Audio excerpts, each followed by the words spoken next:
decided to homeschool our children in 1984. We made that decision because we concluded that someone was going to indoctrinate our children. We decided it would be us. I have a BA in political science from Texas Tech University, and I publicly said one time I would never be involved in politics. And I've often given credit to junkyard dog Jim Maddox, if y'all remember Jim Maddox, Attorney General of Texas. In the 1980s, Jim Maddox said that he did not believe parents were qualified to raise their children, much less teach them at home. And I recognized that people like Jim Maddox were going to impact what I could do as a parent for my children. So we got involved in the political process. And we have fought a legal battle in the courts in the Lambert case. We won that. The Supreme Court upheld it in 1994 that said homeschools in Texas are historically and continue to be private schools. And Texas went from being one of the worst places in the country to homeschool to being one of the best places in the country to homeschool.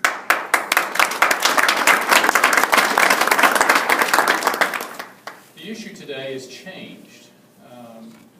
Over the last 10 years or so, we have seen the battle for homeschool freedom move to the family courts, where parents in custody cases or grandparents in access cases are suing a fit parent because they disagree with the legitimate decision that a parent is making. So for the last 3 sessions, we have pushed for legislation to amend the grandparent access statute in Texas that allows a grandparent in a family where there's been a death, divorce, or incarceration, for those grandparents of that spouse who is dead, divorced, or incarcerated, to sue that fit single parent, in most cases that's a mom, for access or possession of that child. And we have had, in a hearing last session, we had 52 people to testify in favor of our legislation. We had 2 people testifying against it. You might think that the people opposing that were grandparents. They were not. They were lawyers. So our opponents have been the Family Law Foundation. Their lobbyist also represents the Texas Trial Lawyers Association, and it's all about money. We had a bill filed in the House, and this time one in the Senate. And our bill in the Senate finally had a hearing, as Elizabeth was talking about, late in the session. In fact, the chairman of the Jurisprudence Committee in the Senate filed a bill for the Family Law Foundation that would change the grandparent access statute as well. What it would do is it would remove the restrictions so that any grandparent, regardless of death, divorce, or incarceration, could sue a fit parent for access or possession of that child. And about 2 or 3 years ago, I went to our board and I said, you know, guys, we got to change our mission. Because today the issue is not about homeschooling. The issue is who has the right to make decisions for the child.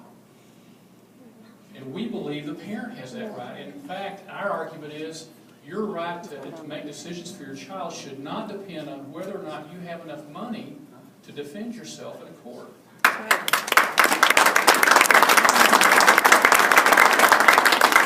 So our bill came out of the House late. Died in the Calendars Committee. Our bill in the Senate never made it out of committee. And the other issue that we've been working on for about 20 years is an issue related to UIL participation. We happen to believe that if a parent is homeschooling their child and they desire to do so, they should be allowed for that child to participate in UIL activities at the public school in the district in which they live. 27 other states in the United States of America have those laws. We've actually supported legislation to allow traditional private schools to compete in UIL. Texas is one of only 3 states, along with Connecticut and California, who do not allow traditional private schools to participate in those courses. In the last session, 2 years ago, we had a bill that we were pushing for private schools. It got out of the Senate. Senator Patrick carried that legislation Rob Eisler was the chairman of the Public Education Committee, and our bill was in his committee. We said, Rob, are you going to let our bill out? He said, Tim, you know I always support you guys. Right. And I said, so when is our bill? Well, Tim, you don't have the votes. So I brought him a list, and I said, here are 6 people on the committee that support this legislation. You are number 7. When are you going to let our bill out? And he let that bill out very, very late, never expecting it to get out of the calendars committee, and it came out. It was on the House floor the very last day. And last session I said, I'm done. I'm done with Republicans that I have supported who say, we support homeschooling, we have family who homeschool, and I said, you know, Representative Eisler, you lied to me. You told parents you're for this legislation while you used the process to kill that very legislation. And so during that election cycle 2 years ago, we had a website called robeisler.org.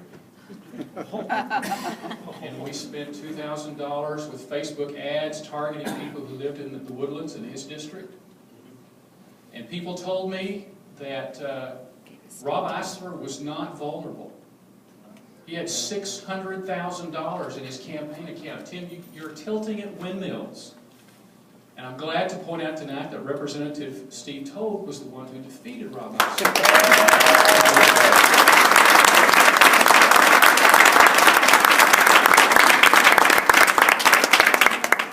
And now we are endorsing him in his run for Senate.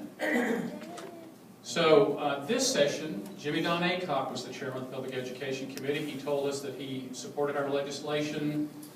We didn't have a hearing until late in April. Does any of this sound familiar? And frankly, finally late in the session when the Senate bill had come over from the Senate, he just told us, I'm not going to let your bill out. And I said, okay. So we are looking very hard for somebody to run against Jimmy Don Aycock in that district. And I had a conversation this afternoon with a Republican state senator whom I will not name. I'll tell you afterwards if you want to know.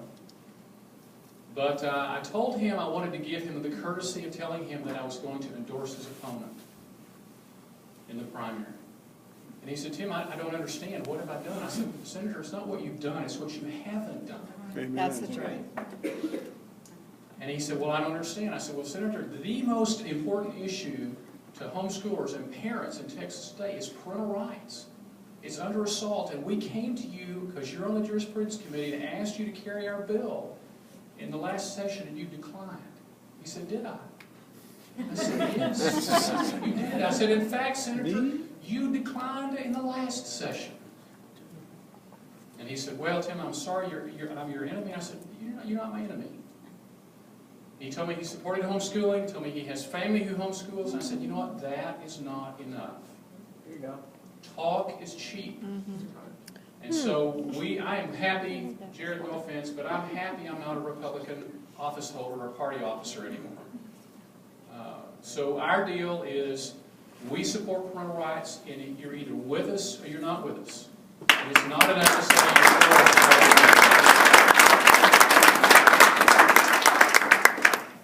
So we are going to be working hard in this legislative session. And the other interesting thing I just wanted to comment, Joanne kind of alluded to this. It is interesting when people say to me that they are fiscal conservatives, but social moderates.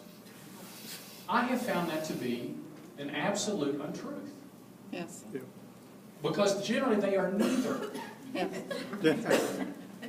And I agree with what Michael was saying about they get down there and they hope and they work the system so they don't have to take a vote on our issues. So we're done. We're going to try to change some things.